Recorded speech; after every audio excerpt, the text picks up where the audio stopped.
கீதா சுந்தர் அவர்கள் முதல் பிரதியை பெற்றுக்கொள்வார்கள்.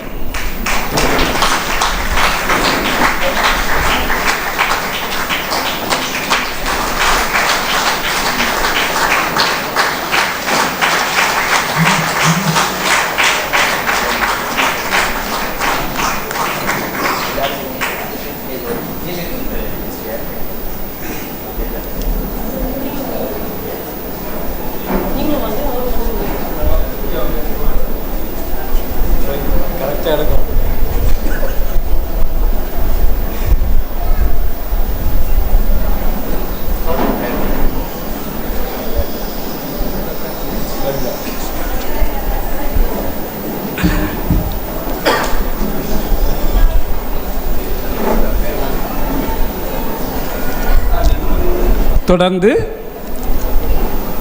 சிறப்புரை நடைபெற இருக்கிறது. நம்ம பல வருடங்களாக நம்முடைய வித்யாஜோதி குடும்ப சங்கம விழாவிற்கு வணக்கத்துக்குரிய ஆசிரியர் பெருந்தை அவர்களை அழைக்க வேண்டும் என்று ஆசைப்பட்டிருக்கிறோம். இவரிடமும் அந்த ஆசையினை சாமிஜியிடம் சொன்னபோது நம்முடைய சுரேஷ்ஜி அவர்கள் சங்கத்தினுடைய பொறுப்பாளர், அவரை சுவாமிஜி தொடர்பு கொண்டார். இவரிடம் வருவேன் என்று உறுதி அளித்திருந்தார்.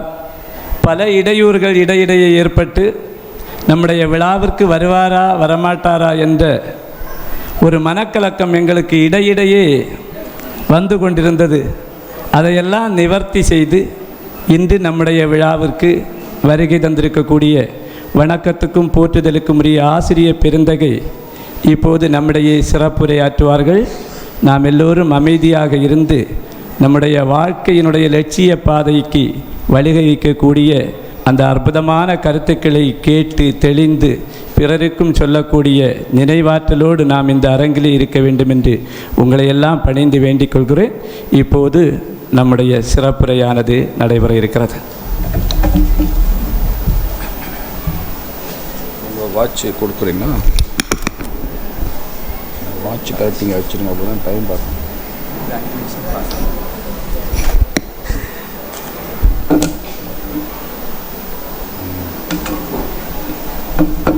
திருப்பி கொடுத்துருவேன் போகிறப்ப. என்னோட அரசியல்வாதி வந்தவொடனே வாட்சை கலெக்டராக இருந்தாச்சு. இந்த நிகழ்வுக்கு நான் வரவில்லை என்றால் இங்கே வந்த பின்பு உணர்கிறேன், நிச்சயம் அந்த நஷ்டம் உங்களுக்கு இருந்திருக்காது, எனக்கு தான் நஷ்டமாக இருந்திருக்கும், இழப்பாக இருந்திருக்கும். இப்படி ஒரு சூழலில் வெள்ளிமலை ஆசிரமம் பற்றி, இங்கே பணியாற்றிய மகான்கள் பற்றியெல்லாம் நான் பலர் சங்க அதிகாரிகள் சொல்லி கேள்விப்பட்டிருக்கேன். சூர்ஜி சொல்லியிருக்காங்க, இலகணேசன்ஜி சொல்லியிருக்காங்க, வன்னியராஜன்ஜி அடிக்கடி சொல்லுவார். இதெல்லாம் பல முறை இந்த மாவட்டத்திற்கு வந்தால் கூட இங்கே வரக்கூடிய பாக்கியம் எனக்கு இதுவரைக்கும் கிடைக்கல. இன்று எனக்கு அந்த பாக்கியம் திரு சுவாமிகள் மூலமாக எனக்கு கிடைச்சிருக்கு. நான் அவருக்கு எனது வணக்கங்களை தெரிவித்துக்கொள்ளும். சுவாமிகளுக்கும் சகோதர சகோதரிகளுக்கும் எனது அன்பு வணக்கம். இங்கே வரும்போதே நான் எப்பயுமே முடிவு செய்து கொண்டு வருவேன், ஒரு ஆன்மீக நிறுவனத்திற்குள் போகும்போது ஒரு அரசியல்வாதியாக போகக்கூடாது என்பதுதான் நான் எப்போதும் நினைப்பேன். இப்போதும் கூட உங்களுடன் தோளோடு தோள் நின்று பணிபுரிகிற ஒரு ஹிந்துவாக நான் இங்கே வந்திருக்கிறேனே தவிர ஒரு அரசியல்வாதியாக நான் இங்கே இருக்கிற கூட்டத்தில் இருக்கிற யாரோ ஒருத்தர் ஒரு பொலிட்டிஷியன் மைண்டில் வச்சுக்கிட்டே பார்க்க வேண்டாம் என்பதற்காக நான் இதை சொல்லுவேன்.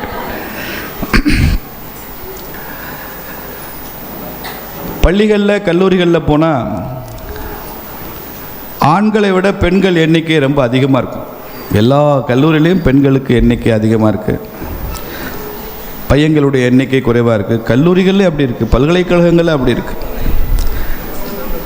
கேட்டால் சொல்லுவாங்க, அவங்க தான் அதிக மார்க் வாங்குறாங்க, அவங்க தான் நாங்கள் மெரிட் லிஸ்ட்டு தயார் பண்ணால் முதல்ல பெண்களுக்கு தான் வர்றாங்க, பையன் சரியாக படிக்க மாட்டேங்கிறான், இதுக்கு என்ன வழி, நீங்கள் தான் ஒரு வழி சொல்லுங்கன்னு கேட்பாங்க.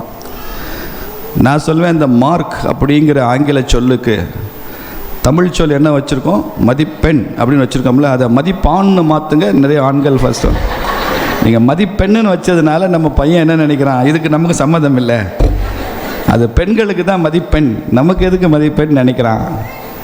ஏதோ அப்படி சொல்லி நம்மளை ஏமாற்றி கொள்ளலாமே தவிர, இங்கேயும் பார்க்குறேன், சுவாமிஜிட்ட ஒரு கோரிக்கை வைக்கிறேன், கொஞ்சம் ஆண்களுக்கும் வித்யா ஜோதியில் இடஒதுக்கீடு கொடுத்து. என்ன பிரச்சனைன்னு சொன்னால், சில கல்வி நிறுவனங்களில் வேல்யூ எஜுகேஷன் கோர்ஸ் நடத்துவாங்க. எங்கள் மாணவர்களுக்கு நீங்கள் வந்து பேசணும்னு கூப்பிடுவாங்க. நான் சொல்லுவேன், மாணவர்களுக்கு வேல்யூ எஜுகேஷன் கோர்ஸ் நான் வரமாட்டேன். யாருக்கு வருவனோ, வேறு என்ன செய்யணும்னு கேட்பாங்க. ஆசிரியர்களுக்கும் பெற்றோர்களுக்கும் நடத்துங்க, நான் வர்றேன். என்னென்னலாம் தப்பு பண்ணலாம், என்னென்னலாம் எதிர்மறையாக சிந்திக்கலாம், எப்படி தேங்கி போகலாம், ஒழுக்கக்கேடாக எப்படி நடந்துக்கலான்னு ஒரு குழந்தை கற்றுக்கொள்வதே பெரியவங்க கிட்ட தானே. குழந்தைகளுக்கு போய் வேல்யூ எஜுகேஷன் சொல்லித்தர வேண்டியது யாருக்கு? பெற்றோர்களுக்கு, ஆசிரியர்களுக்கு. அவங்க மூலமாக தானே வரணும். திரும்பி 10 வயசு 12 வயசு பாவம் பச்சை பிள்ளைங்க பாருங்க, அவன் பாட்டு உட்காந்து பண்ணு சாப்பிட்டுட்டு இருக்கு. அந்த குழந்தைக்கு வேல்யூ எஜுகேஷன் சொல்லி என்ன செய்ய? வேல்யூ எஜுகேஷன் நீங்களும் நானும் கற்றுக்கணும். அதே மாதிரி சமூகத்தில் கூட மிக பெரும்பாலான தீமைகள், கஷ்டங்கள், துயரங்கள், பிரச்சனைகள் எல்லாம் உலகத்தின் எந்த தேசம் என்றாலும் சொல்கிறேன், இந்து தேசத்தில் மாத்திரமல்ல, எந்த தேசத்திலும் மிக பெரும்பாலான பிரச்சனைகள் ஆண்களால் தான் வருது. பெண்களால் பிரச்சனை வர்றதில்லை. விதிவிலக்கா வீடுகளில் வரும், அது வேற. அவ்வளவு பிரச்சனைகளும் ஆண்கள் மூலமாக வருகிற ஒரு சமூக அமைப்பில் பெண்களுக்கு கல்வி, பெண்களுக்கு சமய வகுப்பு, பெண்களுக்கு ஒழுக்க போதனை, பெண்களுக்கு வேல்யூ எஜுகேஷன், சாமிஜி எல்லாருக்கும் தான் சொல்கிறார். ஆனால் ரெஸ்பாண்ட் பண்ணுறது பெண்கள் தான். ஏன்னா இந்த சமய வாழ்க்கையும் சமய முறையும் சமய நம்பிக்கையும் அவர்கள் இரத்தத்திலேயே ஊறிவிட்டது என்பதால் இந்த வகுப்பும் நமக்கு என்று நினைத்து கொண்டு வருகிறார். அதனால் இந்த வகுப்பில் கலந்து கொண்ட உங்கள் ஒவ்வொருவரையும், வித்யாஜோதி என்கிற பட்டம் பெறுகிற உங்கள் ஒவ்வொருவரையும், ஒவ்வொரு ஞாயிற்றுக்கிழமையும் மதியம் நல்லா சாப்பிட்டுட்டு மத்தியான நேரத்தில் கொஞ்சம் ஓய்வில் தூங்கலாம் என்று இல்லாமல் 2 மணி நேரம் வகுப்புக்கு போகணும், சமய வகுப்புக்குன்னு கன்னியாகுமரி மாவட்டத்தின் பல நூற்றுக்கணக்கான கிராமங்களில், கேரளாவிலெல்லாம் வகுப்பு நடத்துகிற இந்த வெள்ளிமலை சுவாமிகளுக்கும் இந்த நிறுவனத்திற்கும் எனது மனமார்ந்த பாராட்டுக்களையும் வாழ்த்துக்களையும் நான் தெரிவித்துக் கொள்கிறேன். இதுக்கு என்ன சிலபஸ்ஸு, என்ன படிச்சிங்க, உங்களுக்கு என்ன சொல்லி கொடுத்தாங்க, இதெல்லாம் எனக்கு தெரியாது. நான் சாமிஜிட்டு கேட்டேன், இது என்ன சிலபஸ் சாமி? சாமிக்கு நான் ஒரு சின்ன ஷாக் கொடுக்கலான்னு நினச்சேன். வந்தோடனே சாமிக்கு ஒரு சின்ன அதிர்ச்சி கொடுக்கலாம் அப்படின்னு நினச்சேன். என்ன சொன்னேன் சாமிஜிட்ட, உங்களெல்லாம் பார்க்கும்போது நானுமே கூட சன்னியாசி ஆகலாம் நினைக்கிறேன் சாமி, ஒரு துறவி ஆகலாம் நினைக்கிறேன் அப்படின்னு சொல்லுவோம். பிட்டை போட்டு பார்ப்போம் சுவாமிஜி என்ன சொல்கிறாருன்னு. சாமி எனக்கு ஷாக் கொடுத்துட்டாரு. இப்போ இருந்தே நீங்கள் சன்னியாசி அறிவிக்கிறேன், காரை ஊருக்கு அனுப்புங்க, நீங்கள் இங்கே இருந்துருங்க.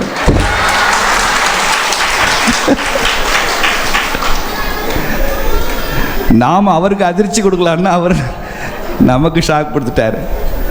நான் மனசுக்குள்ளே யோசிச்சுட்டேன், ஆனால் சாமிஜிட்ட சொல்லலை. இப்போயே சன்னியாசி ஆக நான் தயார் தான், இருந்தாலும் மனைவிட்ட அனுமதி வாங்கிட்டு சன்னியாசி ஆகலாம். நல்லா வீட்டில் போய் கேட்குறேன் சாமி, மனைவி ஒத்துக்கிட்டா வந்துடுறேன்.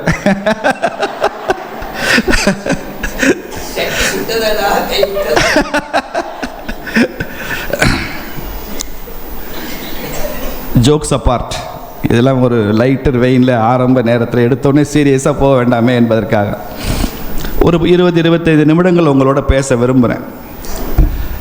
இந்து தர்மம் என்ன சொல்கிறது என்பதை பற்றியெல்லாம் வெள்ளிமலை ஆசிரமத்தை விட, சாமியார் ஐயா சுவாமிஜியை விட நான் பெருசாக சொல்வதற்கு ஒன்றுமில்லை. நான் சாதாரண கிரகஸ்தன், அரசியல் துறையில் பணியாற்றுகிற ஒரு தேசியவாதி, அவ்வளோதான். ஆனால் இன்றைக்கி நம்ம தேசம் சந்திக்கிற பிரச்சனைகளுக்கும் இந்த சமய வகுப்புக்கும் ஏதாவது தொடர்பு இருக்கிறதா என்பதை பற்றி நாம் யோசிக்கலாம். நாம் எவ்வளவு மகத்தான ஒரு வேள்வியை செய்து கொண்டிருக்கிறோம் என்பது நமக்கு புரிந்தால்தான் இந்த சமய வகுப்பினுடைய முக்கியத்துவம் நமக்கு தெரியும். நான் சுதேசி இயக்கத்தில் இருக்கும்போது ஒரு கல்லூரியில் கருத்தரங்கம், கல்லூரி வாசலில் ஒரு வயதான மூதாட்டி இளநீர் விற்று கொண்டிருந்தா. அந்த இளநீர்லாம் சீவி, அப்போ நான் மாணவர்கள்ட்ட கேட்டேன், அங்கே பாரு தூரத்தில் ஒரு வயதான பாட்டி அமர்ந்திருக்கிறாங்க, இளநீர் விற்று கொண்டிருக்கிறாங்க, அவங்களை பார்த்தால் உனக்கு என்ன தோணுகிறது, ஒரு வரியில் சொல்லு. அப்போ அந்த ஒரு மாணவன் எழுதி சொன்னால், வயதான காலத்தில் கூட உழைச்சி சம்பாதிக்கணும்னு நினைக்குது அந்த பாட்டி. அந்த பாட்டியுடைய சுயமரியாதை எனக்கு தெரியுது. உழைச்சி சம்பாதிக்க விற்கணுன்றப்போ கூட அந்த பாட்டி ஏதோ கல் விற்காமல், சாராயம் விற்காமல், இளநீர் விற்கிறாங்கல்ல. நாட்டுக்கு நல்லது தானே பண்ணுறாங்க, மக்களுக்கு நல்லது பொருளை தானே விற்கிறாங்க. அதனால் அந்த பாட்டியினுடைய அக்கறை தெரியுது. இப்படி ஒவ்வொன்றா சொல்லிட்டு வந்தான். ஒரே மாணவன் எழுந்து சொன்னால், அந்த பாட்டி என்ன செஞ்சிட்டு இருக்காங்கன்னு கேட்கும்போது, சார் அந்த பாட்டி இளநீர் விற்பதன் மூலமாக பன்னாட்டு குளிர்பான நிறுவனங்கள், மல்டிநேஷ்னல்ஸ், பெப்சிக்கும் கொக்கோ கோலாக்கும் சவால் விட்டுக்கிட்டு இருக்காங்க சார் அப்படின்னு சொன்னான். உண்மை தானே? அந்த அம்மா விற்கிற ஒவ்வொரு இளநீரும் ஒவ்வொரு பெப்சி கொக்கோ கோலா விற்பனையை பாதிக்குமா இல்லையா? அப்போது எத்தனை 1000 கோடி சாம்ராஜ்யம் பன்னாட்டு குளிர்பானங்கள். ஒரு வாசலில் உட்காந்து இளநீர் விற்கிற ஒரு பெண்மணி அதை சவால் விடுகிறோம் என்று தெரியாமலே அதற்கு சவால் விடுறாங்களா இல்லையா? வள்ளுவர் ஒரு பாட்டு எழுதியிருக்கிறார், திருக்குறள், மருந்தன வேண்டாவாம் யாக்கைக்கு அப்படின்னு ஒரு வரி, முதல் 3 வரி அதுதான். மருந்தன வேண்டாவாம் யாக்கைக்குன்னா இந்த உடம்புக்கு மருந்துன்னு ஒரு தேவையில்லை. ஏன் தேவையில்லைன்னு பின்னால் விளக்கமாக சொல்கிறாருன்னு வச்சுங்க. ஆனால் இன்றைக்கி ஃபார்மசூட்டிக்கல் கம்பெனிஸினுடைய பிஸ்னஸ் எத்தனை பில்லியன் டாலர் யோசிச்சு பாருங்க. உலகமே மருந்து கம்பெனிகளால் தான் இயங்குது, ஃபார்மசூட்டிக்கல்ஸ்னால தான் இயங்குது. Billion dollars. இப்போ நீங்கள் வள்ளுவரை மருந்தன வேணாவாம் யாக்கைக்குன்னு குறள் எழுதியிருக்கிறாருன்னு சொல்லலாம். இந்த நவீன பில்லியன் டாலர் டேர்ன் ஓவர் இருக்கிற மல்டிநேஷ்னல் கம்பெனிஸுக்கு சவால் விடுறாரு வள்ளுவர் அப்படின்னு சொல்லலாம். மருந்து வேண்டான்னு சொன்னால் அவங்களுக்கு சவால் விடுறது தானே. எந்த மருந்து கம்பெனியாக வள்ளுவர் படுத்த மாட்டுவானா சொல்லுங்கள் பார்க்கலாம். ஒரு ஃபார்மசூட்டிக்கல் கம்பெனியில் வள்ளுவர் படுத்த மாட்டுவானா? ஏன் மருந்தே வேண்டாம்னு சொன்ன ஒரு படத்தை எப்படி எங்கே மாட்டுவான்? அப்புறம் எப்படி பிஸ்னஸ் நடக்கும்? அது மாதிரி நாம் சமய வகுப்பு வரும்போது நாம் இந்து தர்மத்தை பற்றி கேட்கிறோம், ராமாயணம் மகாபாரதத்தை பற்றி தெரிந்து கொள்கிறோம், நம்ம நாட்டினுடைய விடுதலை வீரர்களை பற்றி தெரிந்து கொள்கிறோம், புகழோங்கிய பெண்மணிகளை பற்றி தெரிந்து கொள்கிறோம், மகத்தான சுவாமிஜிகளை பற்றி தெரிந்து கொள்கிறோம், கீதையை பற்றி தெரிஞ்சுக்கிறோம், திருக்குறள் பற்றி தெரிந்து கொள்கிறோம். இது ஏதோ ஒரு லிட்ரஸி இல்லை. இன்றைக்கு உலகத்தில் நவீனம் என்ற பெயரில் பாரம்பரியமாக மரபுகள் மீது தொடுக்கப்படுகிற பெரிய யுத்தத்தை எதிர்த்து இந்த வெள்ளிமலை சுவாமிகளும் இந்த நிறுவனமும் சவால் விட்டு கொண்டிருக்கிறது அப்படின்னு சொல்லணும். அப்படி என்னங்க அந்த உலகத்தில் நடக்குது? நமக்கும் யாருக்கும் பிரச்சனை அப்படின்னு நீங்கள் கேட்டால், எனக்கு எங்கள் பக்கத்து வீட்டுக்காருக்கும் பிரச்சனைன்னு சிலர் சொல்லுவீங்க, எனக்கு எங்கள் மாமியாருக்கும் ஆகாதுன்னு சொல்லுவீங்க, இல்லை நான் பிஜேபிக்காரன், பிஜேபிக்கும் திமுகவுக்கும் எப்பயுமே ஒத்து போகாதுன்னு சொல்லுவேன். நான் ஒரு இந்தியன் அப்படிங்கிற தேசபக்தனாக இருக்கும்போது எனக்கும் பாகிஸ்தானுக்கும் ஆகாது. இங்கே நம்ம சுற்றியெல்லாம் மத மாற்றம் அதிகமாக நடக்கிற ஒரு மாவட்டம், எனக்கு கிறிஸ்தவங்களுக்கும் கொஞ்சம் கூட ஒத்து போகாதுங்க. இந்த மிஷினரிஸ் தான் எனக்கு கான்ஃப்ளிக்டே. இப்படியெல்லாம் நம்ம எல்லாமே சொல்லலாம், எல்லாமே உண்மைதான், எதுவுமே பொய்யில்லை. ஆனால் உலகமெல்லாம் இன்று சந்தித்து கொண்டிருக்கிற பிரச்சனை நவீனத்துக்கும் பாரம்பரியத்துக்குமான பிரச்சனை. The conflict between tradition and modernity அப்படின்னு இதுதான் இந்த உலகத்தில் இன்றைக்கி பெரிய பிரச்சனையாக பல நாட்டினுடைய சிந்தனையாளர்கள், தத்துவ மேதைகள், அறிவுஜீவிகள், சுவாமிஜி மாதிரி தபஸ் பண்ணி தங்கள் வாழ்க்கையை அர்ப்பணித்த புண்ணியவான்கள்லாம் அப்படி தான் அதை பார்க்குறாங்க. இன்றைக்கி உலகமே அதை சிக்கி தவித்து கொண்டிருக்கிறது, மாடர்னிட்டிக்கும் ட்ரெடிஷனுக்கும் உள்ள கான்ஃப்ளிக்ட். நம்ம பல பேர் என்ன நினைக்கிறோம், மாடர்ன் அப்படின்னா நேற்று வரைக்கும் கட்ட வண்டியில் போயிட்டு இருந்த ஒருத்தர் இன்னைக்கு கம்ப்யூட்டர் பயன்படுத்துகிறாரு, மாடர்ன். ஒருவேளை இந்த ஆசிரமம் ஆரம்பித்து 1940 இங்கே வந்து யாராவது பார்த்துருந்தீங்கன்னா இந்த மண்டபம் இருந்திருக்காது, இதுக்கு பதிலாக வேணால் ஒரு குடிசை மாதிரி கூரை வேய்ந்து ஒரு சின்ன ஹால் இருந்திருக்கும். இவ்வளவு மின் விசிறிகள் இருந்திருக்காது, மின் விளக்குகள் இருந்திருக்காது, அரிக்கன் லைட்டில் வச்சு தான் நிகழ்ச்சி நடந்திருக்கும் 80 வருஷத்துக்கு முன்னால். இன்னைக்கு எல்லாம் நவீன வசதிகளோடு அந்த ஆசிரமம் இருக்கு, மாடர்ன். இதெல்லாம் நம்ம மாடர்ன்னு சொல்கிறோம், இதெல்லாம் மாடர்ன் இல்லை, இதெல்லாம் டிரான்ஸ்ஃபர்மேஷன், மாற்றம் தான். அப்படி இருந்தது இப்படி மாறி இருக்கே தவிர நவீனமாக மாறவில்லை. நவீனம் என்பதற்கான விளக்கம் என்ன? எப்போது நமது பழமையை, நமது மரபுகளை, நமது பாரம்பரியத்தை ஏற்றுக்கொள்ள மனது மறுக்கிறதோ அது நவீனம். If you think your past is wrong, அதுதான் மாடர்னிட்டி. புரியுதா உங்களுக்கு? If you think your past is wrong, என் கடந்த காலம் தவறு. அதனால தான் விவேகானந்த சாமி சொல்கிறாரு, மெக்காலே கல்வி திட்டத்தின் மூலம் பள்ளிக்கூடத்துக்கு போகிற ஒரு இந்து மாணவன் கற்றுக்கொள்கிற முதல் பாடம் என்ன தெரியுமா அப்படின்னு கேட்குறார் விவேகானந்த சாமி. என்ன பாடம் சாமி? என் தந்தை ஒரு முட்டாள், என் தாத்தா ஒரு சர்வ முட்டாள். இதைத்தான் மெக்காலே கல்வி திட்டம் நமது மாணவர்களுக்கு சொல்லிக் கொடுக்கிறது. உங்கள் அப்பன் வாழ்ந்த வாழ்க்கை தப்பு, உங்கள் தாத்தன் வாழ்ந்த வாழ்க்கை தப்பு, உங்கள் ஊரில் எல்லாமே காட்டு மிராண்டித்தனமாக வாழ்ந்த வாழ்க்கை முறை தவறு என்றெல்லாம் நமக்கு சொல்லிக் கொடுக்கப்பட்டு இந்த பழமையிலிருந்து மீண்டு வந்து எப்படி புதிய நவீனத்தை கைக்கொள்வதுன்னு ஒரு பெரிய தலைமுறை ஏங்க வச்சுருக்காங்களே, அதுதான் இன்னைக்கு பெரிய ப்ராப்ளம், பெரிய பிரச்சனை. தான் பெரிய பிரச்சனை தான். இதற்கு சவால் விடுவதற்குத்தான் இந்த வெள்ளிமலை ஆசிரமம் மாதிரி நிறுவனங்கள் வேண்டும், சமய வகுப்புகள் மாதிரி பாடத்திட்டங்கள் வேண்டும். இந்த மரபுகளை எப்படி மீட்டெடுப்பது, இதை எப்படி அடுத்தடுத்த தலைமுறைக்கு கொண்டு செல்வது? இது வெறும் மெட்டீரியல் ரிசோர்ஸ் இல்லை, இது கல்ச்சுரல் ரிசோர்ஸ், ஹியூமன் ரிசோர்ஸ். இதை கொண்டு செல்வதற்குன்னு ஒரு யுக்தி வேண்டும். ஒவ்வொன்றையும் விரிந்துபட்ட பார்வையில் பார்க்கணும். இந்த நாட்டினுடைய பண்பாட்டை, ஆன்மீகத்தை எல்லாம் மாற்றுவதற்கு ஒரு பெரிய கூட்டமே துடிதுடித்து கொண்டிருக்கு. வணிக நோக்கத்தில் இருக்குது, மத நோக்கத்தில் இருக்குது, மதமாற்ற நோக்கத்தில் இருக்குது. அவனுடைய பொருட்கள் விற்க வேண்டும் என்றால் கூட அவன் விரும்புகிற நவீனத்தை இங்கே புகுத்தணும். இதெல்லாம் இன்னைக்கு ரொம்ப பெரிய பிரச்சனையாக இருக்குது. அமெரிக்காவில் ஒரு பெரிய ஆய்வு செய்கிறாங்க. அந்த ஆய்வில் அவன் சொல்கிறான், குடும்பங்கள் ஒன்றாக இருந்தால், கணவன் மனைவியெல்லாம் ஒன்றா இருந்தால் பொருளாதாரம் வளராது அப்படிங்கிறான். எப்படி சார் பொருளாதாரம், குடும்பம் ஒன்றா இருந்தால் எப்படி பொருளாதாரம் வளராது? அவன் சொல்கிறான், புருஷன் பொண்டாட்டி பிள்ளைங்கள்லாம் ஒரே வீட்டில் ஒரே குடும்பமாக இருந்தால் ஒரு டிவி தான் வாங்குவாங்க, ஒரு ஃப்ரிட்ஜ் தான் வச்சுருப்பாங்க, ஒரு ஏசி மாட்டும் வச்சுக்கிட்டு 4 பேர் சேர்ந்து ஒரே கட்டில் இங்கிட்டமாக படுத்துக்குவாங்க, கையை காலை நீட்டி. பயபில் பக்கத்து ரூமில் ஏசியே போடாது. இப்போ கணவனுக்கு மனைவிக்கு டிவோர்ஸ் ஆயிடுச்சு, விவாகரத்து ஆயிடுச்சுன்னா 2 காரு, 2 ஏசி, 2 வாஷிங் மிஷின் வருதா இல்லையா? வருதா இல்லையாம்மா? வரும். குடும்பங்கள் சிதைய சிதைய, குடும்ப வாழ்க்கையில் முறிவு ஏற்பட மனிதனுடைய தனித்தன்மை வெளிப்படும், தனித்தனி உரிமைகள் வெளிப்படும்.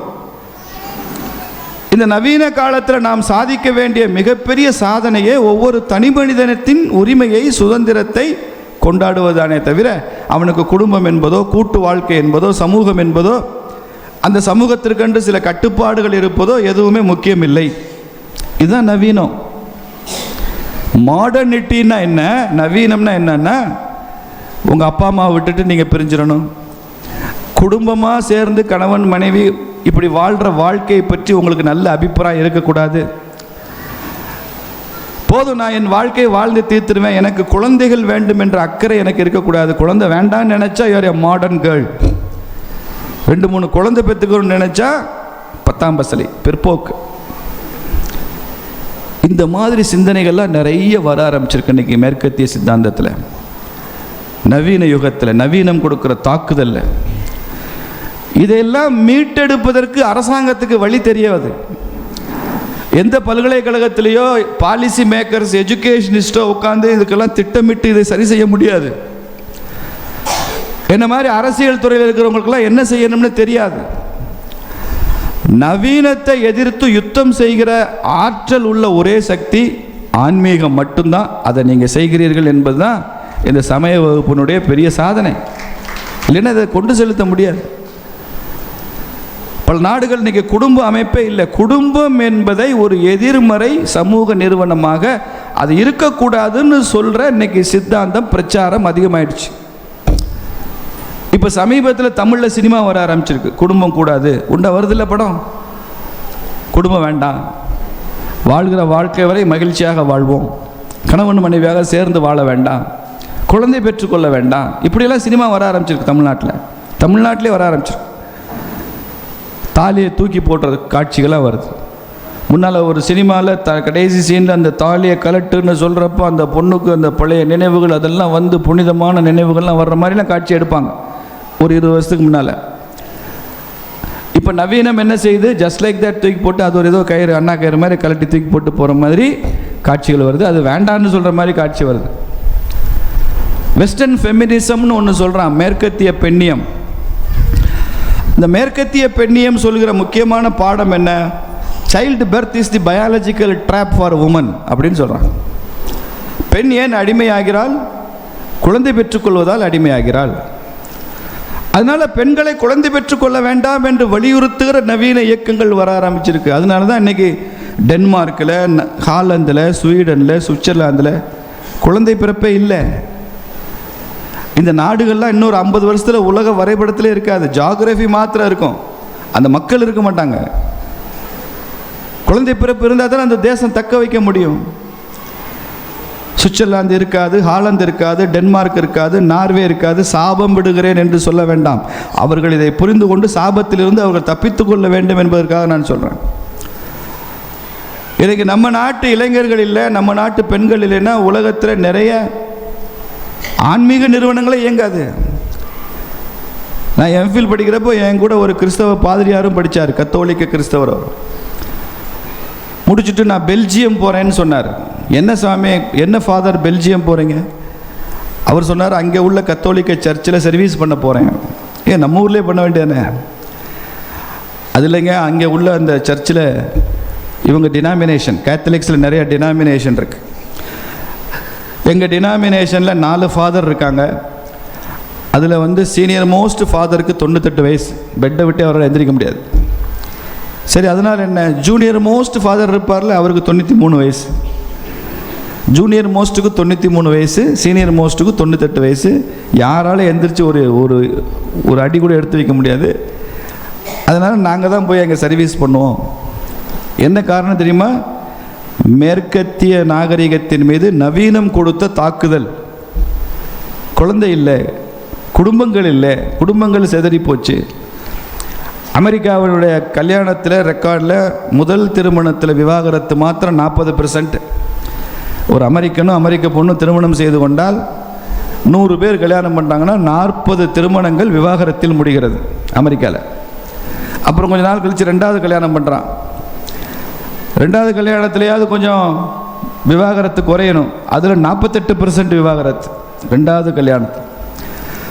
அப்புறம் அந்த அம்மாவுக்கும் வயசாகிடுது, இந்த ஐயாவுக்கும் வயசாகிடுது. வயசான காலத்தில் ஒரு பொண்ணு பார்த்து கல்யாணம் பண்ணுறாங்க. வயசான காலத்தில் ஒரு மாப்பிள்ளை பார்த்து அந்த அம்மாவும் கட்டிக்குது. 3வது மேரேஜ், அதில் 53% டிவோர்ஸ் நடக்கும். Divorce is not a problem in America because Americans don't take divorce as a problem. அவங்க இதை ஒரு பிரச்சனையாகவே நினைக்கிறது இல்லை. இப்போ இந்தியாவில் விவாகரத்து இல்லையான்னு கேட்கலாம். இந்தியாவில் டிவோர்ஸ் இருக்குது, but last option. Divorce is not the first option.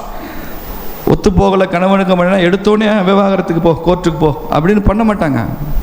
வேறு வழியே இல்லைன்னா விவாகரத்து பண்ணுவாங்க. Last option. அங்கே அப்படி கிடையாது, இம்மிடியட் ஆப்ஷனே அதுதான். கணவன் கொரட்டை விடுறான், டிவோர்ஸ். கல்யாணம் பண்ணுறப்போ என் பொஞ்சாதி ஒல்லியாக இருந்தா, ஸ்லிம்மா, இப்போ நல்லா கிரைண்டர் கல் மாதிரி ஆயிட்டா, அப்போ நான் டிவோர்ஸ். இப்போ கணவன் கொரட்டை விடுறான்னு இந்தியாவில் டிவோர்ஸ் பண்ணால் அநேகமாக எல்லா வீட்லேயும் டிவோர்ஸ் தான் ஆகணும்.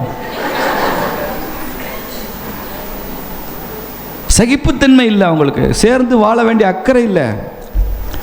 கணவனும் மனைவியும் சேர்ந்து இருப்பது தர்மம், அந்த சிந்தனையே இல்லை. அப்போ நம்ம தேசத்தில் ஏன் இன்னும் அந்த நவீனம் தாக்குதல் தொடுத்தால் கூட நாம் ஏன் எழுந்து நிற்கிறோம்?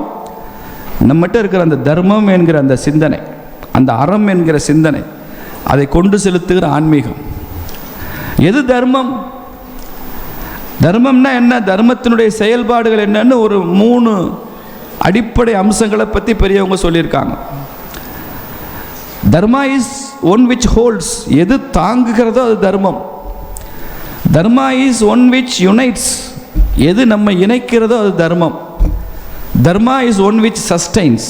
எது நம்மை நீடித்து நிலை பெற்று நிற்கச் செய்கிறதோ அது தர்மம். எது நம்மை தாங்குகிறதோ அது தர்மம். எது நம்மை ஒற்றுமைப்படுத்துகிறதோ இணைக்கிறதோ அது தர்மம். எது நம்மை நீடித்து நிலை பெற்று வாழச் செய்கிறதோ அது தர்மம். இந்த அடிப்படையில் தான் நம்ம சமூக வாழ்வு கட்டமைக்கப்பட்டிருக்கு. இந்த அடிப்படையில் சொல்லுங்க, இந்த மரத்தை இங்கே வைப்பது தர்மமா, இந்த மரத்தை வெட்டுறது தர்மமா? எது தர்மம்? ஏன்? இந்த மரம் நம்மை நீடித்து நிலை பெற்று வாழச் செய்கிறது. மனித குலத்தை வாழச் செய்வது மரங்கள். இது இருப்பதனால தான் மழை பெய்யுது. இது இருக்கிறதுனால தான் இங்கே பிராணவாயு, ஆக்சிஜன் கண்டென்ட் அதிகமாக இருக்குது. நீங்கள் நாகர்கோவில் பஸ் ஸ்டாண்டில் எவ்வளோ ஆக்சிஜன் இருக்குன்னு மெஷர் பண்ணிட்டு வாங்க. அப்படியே இங்கே வாங்க, வெள்ளிமலை ஆசிரமத்தில் எவ்வளவு ஆக்சிஜன் இருக்குன்னு மெஷர் பண்ணுங்கள். அதை விட இங்கே பல மடங்கு அதிகமாக இருக்குமா இருக்காதா? என்ன காரணம்? சுற்றி இருக்கிற இயற்கை சூழல். அப்போ இந்த இயற்கை மனித குலத்தை இன்னும் பல ஆயிரம் ஆண்டுகளுக்கு வாழ வைக்கும் என்றால் நம்மை தாங்கி நிற்பது தர்மம். அதனால தான் அதை கொண்டாடுறோம். கணவனும் மனைவியும் சேர்ந்து குடும்பம் நடத்துறது தர்மமா, விவாகரத்து செய்கிறது தர்மமா? எது தர்மம்? ஏன் எந்த அடிப்படையில்? எது நம்ம இணைக்குமோ அது தர்மம், பிரிப்பது தர்மம் இல்லையே. அதனால தான் நம்ம மாற்று மதங்களை கூட பிரித்து வைத்து பார்க்கிற பக்குவம் நமக்கு இல்லை.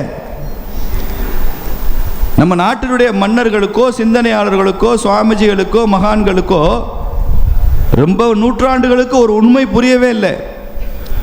சத்ரபதி சிவாஜி வரும் வரைக்கும் அந்த உண்மை புரியவில்லை அவர்களுக்கு. என்ன உண்மை? ஒரு மதம் இன்னொரு மதத்தை ஏற்றுக்கொள்ளாது என்ற உண்மையே அவங்களுக்கு புரியவில்லை. ராஜபுத்திரர்களும் சிவாஜிக்கு முன்னதாக வெளிநாட்டு படையெடுப்பு, இஸ்லாமிய படையெடுத்து போரிட்டவர்களுக்கும் அது அரசியல் படையெடுப்புன்னு தான் நினைச்சான். சேரன் சோழன் மேலே படையெடுத்து போகிறான், சோழன் பாண்டியன் மேலே படையெடுத்தான். இவன் ரெண்டு பேரும் சேர்ந்து பல்லவ நாட்டில் அடி வாங்கினா, பல்லவன் சாளுக்கியங்கிட்ட போய் ஜெயித்தான், சாளுக்கியன் பல்லவனை ஜெயித்தான். ரெண்டுமே நடந்திருக்கு. இப்படித்தான் புரிந்துக்கிட்டாங்க. ராஜராஜ சோழன் அங்கே கடாரம் இங்கே வரைக்கும் போனான், இந்தோனேஷியா வரைக்கும் போனான் ராஜேந்திர சோழன். அப்படித்தான் நினைச்சாங்க. ஆனால் நடந்திருப்பது வெறும் அரசியல் படையெடுப்பு அல்ல. இதற்கு பின்னால இன்னொரு உள்நோக்கம் இருக்கு, பெரிய நோக்கம் இருக்கு. அது என்ன நோக்கம்? என் மதம் உன் மதத்தை ஏற்றுக்கொள்ளாது என்பதுதான் அந்த நோக்கம். அது எப்படிப்பா? என் மதம் எப்படி உன் மதம்? எம் மதமும் சம்மதம் தானே. நாங்கள் அது உங்கள் பிரச்சனை, எங்கள் பிரச்சனை இல்லை. என் மதம் உன் மதத்தை ஏற்றுக்கொள்ளாது, என் மதத்தை தவிர வேறு எதையும் ஏற்றுக்கொள்ளாது. அப்படிப்பட்ட ஒரு சிந்தனையோடு நாம் யுத்தம் புரிகிறோம்ங்கிறதே நமக்கு ரொம்ப வருஷம் புரியலை. அதை வரலாற்றில் முதல்ல புரிந்து கொண்ட மன்னன் சத்ரபதி சிவாஜி. அதனால தான் அவனுக்கு தொடர்ந்து வெற்றி கிடைத்தது. நான் ஒரு மன்னனோடு யுத்தமிடவில்லை, ஒரு சிந்தனையோடு நான் யுத்தமிடுகிறேன். என் நம்பிக்கையை ஏற்றுக்கொள்ளாத இன்னொரு நம்பிக்கை மீது நான் யுத்தம் தொடுக்கிறேன். அந்த எண்ணம் அவனுக்கு கிளாரிட்டி வந்தது. கிளாரிட்டி எப்போ வந்ததோ அதுக்கப்புறம் வெற்றி தான். இதையெல்லாம் நாம் முழுமையாக நாம் புரிந்து கொள்ளணும். நாம் பஜனை பாடுவதும் நாம கீர்த்தனை சொல்லுவதும் ஆச்சாரியார்கள் சன்னியாசிகளுடைய அருள் உபதேசங்களை கேட்பதும் நமது மனதை பக்குவப்படுத்தும், நமக்கு நல்ல குணங்களை கொண்டு வரும், நமக்கு நல்ல ஒழுக்கங்களை கொடுக்கும், குடும்பத்தில் மகிழ்ச்சி இருக்கும், நமது ஆசைகள் பேராசைகளை கட்டுப்படுத்தும். நாமும் கூட சுயநலத்தை விட்டு கொஞ்சம் பொதுநலத்துக்கு ஏதாவது செய்யலாம் என்ற எண்ணம் இந்த சமய வகுப்பு வந்தவங்களுக்கு நிச்சயமாக வரும். நான் கற்றுக்கொண்டதை அடுத்த தலைமுறைக்கு நான் சொல்லணும், அந்த ஆசை வரும், ஆர்வம் வரும். இதெல்லாம் இந்த சமய வகுப்பினுடைய நல்ல தன்மைகள். இதெல்லாம் இப்படி செய்வதற்கு எங்கள் மாவட்டத்தில், மதுரை மாவட்டத்திலெல்லாம் யாரும் இல்லையே என்ற கவலை எனக்கு இருக்குது. வெள்ளிமலை சுவாமிஜிகளுக்கு ஒரு கோரிக்கை வைக்கிறேன். எங்கள் மாவட்டத்தில் கூட நீங்கள் ஒரு பிரான்ச், ஒரு கிளை நிறுவனம் வச்சு இதெல்லாம் நீங்கள் அங்கே எங்களுக்கு சொல்லிக் கொடுத்தீங்கன்னா நாங்கள் ரொம்ப சந்தோஷப்படுவோம். எங்களுக்கு தமிழகம் எங்கும் வேறு கிளைகள் கிடையாதுன்னு சொல்லிவிடாங்க. தயவு பண்ணி எல்லா மாவட்டத்திலையும் கிளை வைங்க. அங்கேயும் நிறைய மடங்கள், சன்னியாசிகள், ராமகிருஷ்ண ஆர்டர்லாம் இருக்குது. ஆனால் ஒவ்வொரு நிறுவனத்துக்கும் சில ஸ்பெஷலைசேஷன் இருக்குது. ஸ்பெஷலைசேஷன் எல்லோரும் டாக்டர் தான். ஒருத்தர் ஐ டாக்டர், ஒருத்தர் இஎன்டி டாக்டர், ஒருத்தர் ஸ்கின் டாக்டர் சொல்கிற மாதிரி வெள்ளிமலை சுவாமிகளுக்குன்னு இந்த நிறுவனத்துக்குன்னு ஒரு ஸ்பெஷலைசேஷன் இருக்குது. சமய வகுப்பு எல்லோருக்கும் கல்வியை கொண்டு சேர்ப்பது, ஆன்மீக கல்வியை கொண்டு சேர்ப்பது, அது இன்றைக்கி இல்லை, சிலபஸில் இல்லை, பாடத்திட்டத்தில் இல்லை. அந்தணன் நூறுக்கும் அறத்துக்கும் ஆதியாய் நின்றதாம் மன்னவன் கோல்னு சொல்கிறானே, அந்த மாதிரி மகான்கள் நோக்கிற தவத்துக்கு கூட அந்த நாட்டை எந்த மன்னன் ஆட்சி செய்கிறான் என்பதை பொறுத்து தான் தவம் பலிக்கும்னு சொல்லியிருக்காரு வள்ளுவர். அந்தனர் நூறுக்கு, இந்த இடத்துல அந்தனர்னா பிராமணி நினச்சிறாங்க, அந்தனர்னா அறவோர். அவர்கள் நூறுக்கும் தவத்து கூட ஆதியாய் நின்றதாம் மன்னவன் கோல். மன்னவன் கோல்னா கவர்னன்ஸ், யார் ஆட்சி. நாம் எல்லாம் பண்ணுற இந்த சமய வகுப்பு இதெல்லாம் நிச்சயம் நமக்கு நல்லதை கொண்டு வரும். ஆனால் இதற்கு முழுமையான பலன் கிடைக்கணும், இன்னும் கூடுதல் பலன் கிடைக்க வேண்டும் என்றால் நின்றதாம் மன்னவன் கோல். ராஜராஜ சோழன் ஆட்சி பண்ணால் 100% எஃபெக்ட். திருமலை நாயக்கர் ஆட்சி பண்ணால் 100% எஃபெக்ட். பாண்டியன் நெடுஞ்செழியனும் சேரன் செங்குட்டுவனும் ஆட்சி பண்ணால், சத்ரபதி சிவாஜி ஆட்சி பண்ணால் 100% எஃபெக்ட். அவுரங்கசீப் ஆட்சியில் இருந்தா, அலாவுதீன் கில்ஜி ஆட்சியில் இருந்தா, ராபர்ட் கிளைவ் ஆட்சியில் இருந்தா 0 இல்லை, ரொம்ப கம்மி. ஒரு அவுரங்கசீப்புக்கும் ஒரு அலாவுதீன் கில்ஜி ஒரு ராபர்ட் கிளைவ் ஆட்சியில் இருந்தாலே நமக்கு இந்த எஃபெக்ட் குறையும்னா, இதெல்லாம் மொத்தமாக சேர்ந்து ஒரு மாடல் திராவிட மாடல் ஆட்சி இருந்தா, இதெல்லாம் மொத்தமாக சேர்ந்த ஒரு ஆட்சி இருந்தா, அப்போது நாம் இதை இங்கே கற்றுக்கொண்ட கல்வியை நான் என் குடும்பத்தில் சொல்வேன், என் அக்கம் பக்கத்தில் சொல்வேன். என் பிள்ளைகளை மாத்திரம் நான் சரி செய்வதற்காக இங்கே ஒரு அக்கா நினைக்குது, நம்ம கற்றுக்கிட்டதை நம்ம பிள்ளைங்கிட்ட சொல்லி அந்த பிள்ளைகளை ஒழுக்கமாக கொண்டு வந்துடணும். நீ ஒழுக்கமாக வளர்த்துக்கக்கா, உன் பக்கத்து வீட்டு பையன் ஒழுக்கமாக இல்லைன்னா என்ன செய்ய, ஊர் எப்படி நல்லா இருக்கும் இல்லையா? உங்கள் கணவர் ட்ரிங்க் அண்ட் டிரைவ் பண்ணலை, தண்ணி அடிக்காமல் வண்டி ஓட்டிகிட்டு போகிறார், எங்க எதுவும் பண்ணிடக்கூடாது, ஒழுங்காக போயிட்டு வர, ஜம்முன்னு போயிட்டு வர்றாரு. எதிர்த்தவர் லாரிக்காரன் போட்டு வரானே, அவன் தண்ணி அடிச்சுட்டு வரானே, அவனும் லோடு வண்டியும் லோடு. அப்போ நம்ம வீட்டு ஆம்பளை மாத்திரம் நேர்மையாக இருந்து என்ன பண்ணுறது? ஊரில் சாராயம் இல்லாமல் பண்ணணுமா இல்லையா? என் வீட்டில் மாத்திரம் கொசுவை ஒழிச்சு நான் என்ன பண்ணுறது? நான் ஆல் அவுட் வச்சுக்கலாம், குட் நைட் வச்சுக்கலாம். கரெக்டாக பேர் வச்சுருக்கான் பாருங்கள். டெய்லி குட் நைட் போட்டிங்கன்னா ஆல் அவுட்டு, கொசுவலை கட்டிக்கலாம். பட் இந்த வெள்ளிமலை கிராமத்திலே கொசு இருக்கு, நான் என்ன பண்ணுறது? ஊருக்கே கொசுவலை வைக்க முடியுமா? ஊருக்கே குட் நைட் போட முடியுமா? அப்போ ஹிந்துவின் அடிப்படை பிரார்த்தனை, அடிப்படை பிரயத்தனம், நமது அடிப்படை முயற்சி என்னவா இருக்கணும்னா, நான் மாத்திரம் திருந்தி ஹிந்துவாக வாழ்வதல்ல, ஒட்டுமொத்த சமூகத்திலும் இந்து தர்மத்தினுடைய பிரதிபலிப்பை உருவாக்க வேண்டும். உருவாக்குங்க. இங்க இருக்கிற சகோதரிகள்லாம் ஒரு கோரிக்கை வைக்கிறேன், செய்வீங்களா? 3 குழந்தை குறைஞ்சபட்சம் பெற்றுக்கங்க. 5 பாருங்க, சாமிஜியை விட இவர் பரவாயில்லன்னு நினைக்கிறாங்க. நான் ஏன் 3 சொன்னேன்ற காரணம் சொல்றேன். ஒரு குழந்தைய சன்னியாசி ஆக்கிடுங்க. காவி கட்டிய சன்னியாசியாக குமரி மாவட்டத்திலிருந்து ஒட்டுமொத்த பாரத தேசத்திற்கும் சன்னியாசிகள் போகும். விவேகானந்த சாமி காவி கட்டி எப்படி பெங்கால்ல இருந்து கன்னியாகுமரிக்கு வந்தாரோ, அது மாதிரி நம்ம மாவட்டத்திலிருந்து காவி அணிந்த சன்னியாசிகள் குமரி மாவட்டத்திலிருந்து பெங்கால் வரைக்கும் நாம் போகணும். சன்னியாசிகள் வேணும். ஒரு பையனை RSSல பிரச்சாரக்க அனுப்பிச்சிருங்க. பிரச்சாரக்க ஏன் அனுப்ப சொல்கிறேன்னா, சன்னியாசி அனுப்பிச்சா ஒன்ஸ் ஃபார் ஆல் சன்னியாசி, பிரச்சாரக்க அனுப்பிச்சா ஒரு 20 வருஷம் கழித்து திருப்பி வாடான்னா கூட வந்துடுவான். ஒரு பையனை கண்ணே செல்லமே முத்தே பவளமேன்னு உங்கள் வீட்டிலே வச்சுக்கங்க. சம்பாதிக்க சொல்லுங்கள், படிக்க சொல்லுங்கள், அவனுக்கு கல்யாணம் பண்ணி வைங்க, பேரம்பேத்தியெல்லாம் எடுங்க. அது வேணும்ல? இதுக்கு தான் 3 சொன்னேன். சாமிஜி 5 சொல்லியிருக்கிறாரு. அதனால் சாமிஜிக்கு முன்னால் என் வார்த்தை எடுபடாது. அவர் தான் வீட்டோ பவர். எனக்கு வீட்டில் கூட பவர் இல்லை, அவருக்கு வீட்டோ பவர். அப்படி இருக்கணும். நிறைய குழந்தை பெற்றுக்கொள்வது தர்மம். தமிழ்நாட்டில் ஒரு பெரிய மனுஷன் இருந்தாருங்க, நல்லா பெருசாக தாடியெல்லாம் வச்சுக்கிட்டு இருந்தார். வயசில் பெரிய மனுஷன். ஊரெல்லாம் போய் பெண் ஏன் அடிமையாகிறாள் தெரியுமா? குழந்தை பெற்றுக்கொள்வது அடிமை. இது வெஸ்டர்ன் ஃபெமினிசம் சொல்றது. இந்த ஆட்கள் சொல்றதுக்கு புதுசாக ஒன்றும் இல்லை. யாரோ சொன்னதை எடுத்து அப்படி சொல்லுவாங்க, வாந்தி எடுக்கிறது தான்.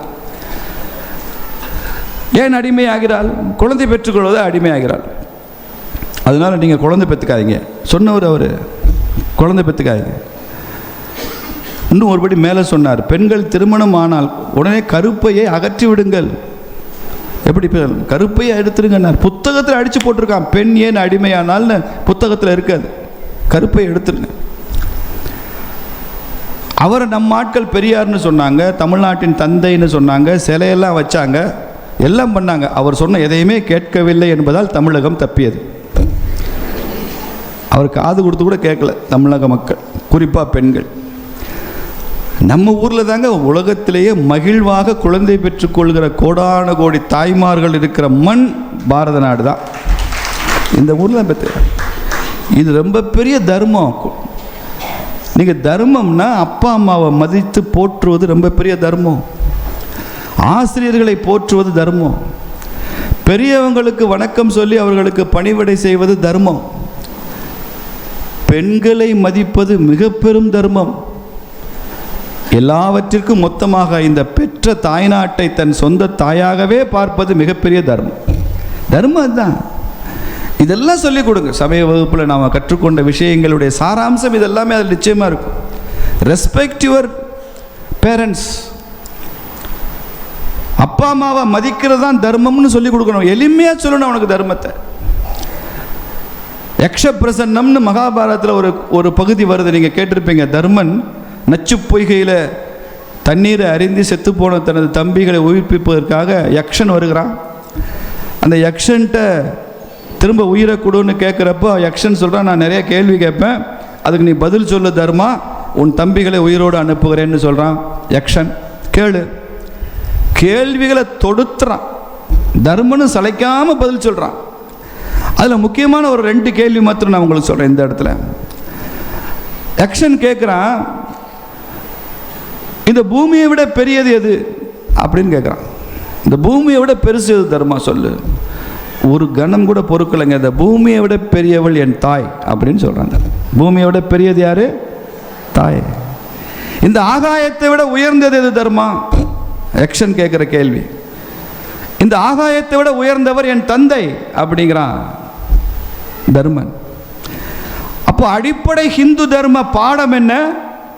உன் தாய் இந்த பூமியை விட பெரியவள், உன் தந்தை இந்த ஆகாயத்தை விட உயர்ந்தவன். இந்த பாடம், இந்த படிப்பு, இந்த தர்மம் உலகத்தின் எந்த தேசத்திலும் எந்த மதத்திலும் இல்லை. தாயையும் தந்தையும் தெய்வமாக போற்றுகிறது. இந்து தர்மத்தில் மாத்திரம்தான் அந்த கருத்து இருக்கு. இந்தியாவில் உள்ள எல்லா மொழிகள்லையும் அப்பா அம்மா தெய்வம்ன்ற கருத்து இருக்கு. அன்னையும் பிதாவும் முன்னறி தெய்வம் இருக்கு. மாத்ரு தேவோபவ பித்ரு தேவோபவ இருக்கு. ஒவ்வொரு மொழியிலும் இருக்கு. உருது மொழியில் இல்லை. ஏன் இல்லைன்னு உங்களுக்கு தெரியும். அரபு மொழியில் அப்பா அம்மா தெய்வம்னு இல்லை. இங்கிலீஷில் இல்லவே இல்லை. ஷேக்ஸ்பியரோ ஷெல்லியோ கீட்ஸோ யாரும் அப்பா அம்மா parents are God, mother is God, father is God அப்படின்னு எங்கேயும் சொல்லவில்லை. ஏன் தெரியுமா? இந்தியாவை சார்ந்த இந்துத்துவ மொழிகளில் மட்டும்தான் தந்தையும் தாயும் தெய்வம் என்று சொல்லப்பட்டிருக்கிறது. நமக்கு மாத்திரம்தான்.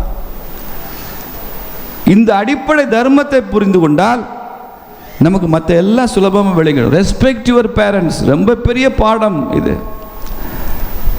தர்மத்தினுடைய ஆத்திச்சூடி இதுதான். அப்பா அம்மாவை மதிக்கணும், அப்பா அம்மாவை போற்றணும், அப்பா அம்மாவுக்கு பணிவிடை செய்யணும், அப்பா அம்மாவுக்கு எல்லா உதவியும் பண்ணணும். வெளிநாட்டிலேருந்து மணி ஆர்டர் அனுப்புறதில்லை, ஜிபேயில் பணம் அனுப்புறதில்லை. தேவைப்படும் போது அவங்களுக்கு ஃபிசிக்கலாக உடல் ரீதியான பணிவிடைகளும் அப்பா அம்மாவுக்கு செய்யணும். இதெல்லாம் செய்பவர்கள் புண்ணியவான்கள் என்று சொல்லப்பட்டிருக்கு. புண்ணியம்ன்ற வார்த்தைக்கே ஆங்கில வார்த்தை கிடையாது. உங்களுக்கு தெரியுமா? பாவம் புண்ணியம்னு சொல்கிறோமே, பாவத்துக்கு என்ன ஆங்கில வார்த்தை? பாவத்துக்கு என்ன ஆங்கில வார்த்தை? சின். புண்ணியத்துக்கு என்ன ஆங்கில வார்த்தை? புண்ணியத்துக்கு ஆங்கில வார்த்தை இல்லை. இன்னும் 5 நிமிஷம் இருக்கும். புண்ணியமாக போச்சு சார். புண்ணியத்துக்கு ஆங்கில வார்த்தை இல்லை. ஏன் தெரியுமா? புண்ணியம் என்ற கருத்து ஆங்கில நாகரிகத்திலே இல்லை. இந்துத்துவத்தில் தான், இந்து தர்மத்தில் தான் புண்ணியம் இருக்கு. மற்ற எல்லா சிந்தனைகளிலும் நம்பிக்கைகளிலும் பாவம் மாத்திரம்தான் இருக்கு. பாவத்தில் பிறந்தவங்க தான் இருக்கு. ஒரிஜினல் சின், ஆதி பாவம்லாம் சொல்றாங்க. நான் அதுக்கு தவறு சொல்ல மாட்டேன். அந்த மரபு அப்படி, அந்த நடைமுறை எப்படி. நம்ம தர்மத்தில் புண்ணியம் இருக்கு. பாரதி பாடுறான்ல, பக்கத்தில் இருப்பவன் துன்பம் தன்னை பார்க்க பொறுக்காதவன் புண்ணியமூர்த்தி. பக்கத்தில் இருக்கிறவன் கஷ்டப்பட்டு அதை பார்க்க முடியாது, சகிக்காதான் அவன் தான் புண்ணியமூர்த்தி அப்படின்னு சொல்கிறார். So respect your parents, respect elders. பெரியவங்களை மதிக்கணும். அதுவும் நம்ம தர்மத்தில் அடிப்படை. இதெல்லாம் நீங்கள் குடும்பத்தில் சொல்லிக் கொடுங்க. சமய வகுப்பு பாடத்திட்டத்தை கூப்பிட்டு சாமிஜி கொடுத்துருக்காரா இதுதான் அப்படின்னு படிக்க வைங்க. இதெல்லாம் அவன் வாசிக்கணும் உங்கள் பையங்க. ஆனால் அதை தாண்டி சில நடைமுறைகளில் பெற்றோர்களை மதிக்கணும், பெரியவங்களை மதிக்கணும்னு சொல்லி கொடுங்க. அதை செய்ய வைங்க. நான் ஒரு வீட்டுக்கு போயிருந்தேன். அந்த பையன் 10th படிக்கிற பையன். நான் போய் உட்காந்தேன். அவங்க அப்பா இல்லை, அம்மா மாத்திரம் இருந்தாங்க கிச்சனில். என் கூட பேசிக்கிட்டு அங்கிளோட நான் டீ போட்டு வரேன்னு போனாங்க. இவன் அப்படியே ஒரு கால் மேலே கால், இடது காலை தூக்கி வலது கால் மேலே போட்டுட்டு, அப்புறம் அங்கிள் இப்போ எங்கே இருக்கீங்க, எப்படி இருக்கீங்க அப்படின்னு கேட்டான். கால் மேலே கால் போட்டு, தப்பு இல்லை, எனக்கு ஒன்றும் பிரச்சனை இல்லை. அவன் கால் மேலே போடுறான், எனக்கு என்ன பிரச்சனை. அவங்க அம்மா பார்த்துட்டாங்க. என் முதுகுக்கு பின்னால் இருந்து அப்படி கையை ஆட்டுறாங்க. என்னடா ஒரு ப்ரொஃபஸர் வந்திருக்காரு, கட்சியில் வேறு பொதுச் செயலாளர்னு சொல்கிறாங்க, நம்ம போய் கால் மேலே காலை போட்டு ஆட்டிகிட்ருக்கானே அப்படின்ட்டு அப்படிங்கிறாங்க. நான் திரும்பி பார்க்கல, அவங்க என்ன சொல்கிறாங்கன்னு எனக்கு தெரிஞ்சு போச்சு. இவன் அங்கே அவனுக்கு தெரியல, கையில் ரிமோட்டை வச்சுட்டு என்னம்மா என்ன சொல்கிற என்ன அப்படின்னு. பட் ஏதோ புரிஞ்சுக்கிட்டான். அந்த இடது கால் மேலே வலது காலை போட்டிருக்கிறது தான் வேண்டான்னு சொல்கிறாங்க. ஓ அப்படியாம்மா, ஐ காட் இட் அப்படின்னு சொல்லிட்டு காலை எடுத்துட்டான். பரவாயில்லடா நமக்கு மரியாதை வந்துருச்சு அப்படின்னு நினச்சான். இந்த காலத்துக்கு இந்த கால் மேலே போட்டான். அவன் என்ன நினச்சிட்டான், இடது கால் தான் பிரச்சனை போல் போடக்கூடாது, வலது காலத்துக்கு போட்டு ஆட்டலாம்னு ஆட்டுறான். இதுக்கு அந்த அம்மா பேசாமலே இருந்திருக்கும். அப்போ பெரியவங்க மேலே மரியாதை. வீட்டுக்கு பெரிய வயசில் பெரியவங்க வர்றாங்க, வாங்க தாத்தா, வாங்க சித்தப்பா, வாங்க அப்பா, வாங்க அத்தை, வாங்க சித்தி, பெரியம்மா, வாங்க பாட்டி, ஏதோ ஒன்று சொல்லு, உட்கார சொல்லு, ஒரு ஃபேன் போட்டு விடு, குடிக்க தண்ணி கொடு, உங்களுக்கு என்ன வேணும்னு கேளு, ரொம்ப பெரியவங்கன்னா நமஸ்காரம் பண்ணு. இந்த பண்புகள் எங்கே வரும்? சமய வகுப்புலையும் நம்ம வீட்லேயும் தானே சொல்லிக் கொடுக்கணும். இதை சொல்லிக் கொடுக்கறதுக்கு சிலபஸ் திராவிட மாடலில் இல்லையே பாடத்திட்டத்தில். அவங்களாம் அப்படி சொல்லி பயிற்சி பெறவும் இல்லையா இங்கெல்லாம்.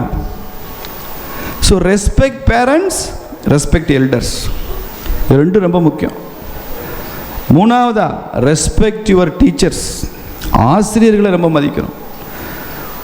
எது ஒரு நல்ல லட்சிய சமுதாயமாக வரும்? ஆசிரியர்களை மதிக்கிற சமுதாயம் தான் லட்சிய சமுதாயமாக வரும். ஹார்வர்டு யூனிவர்சிட்டியில் இதை பற்றி ஒரு பெரிய ஸ்டடி பண்ணாங்க.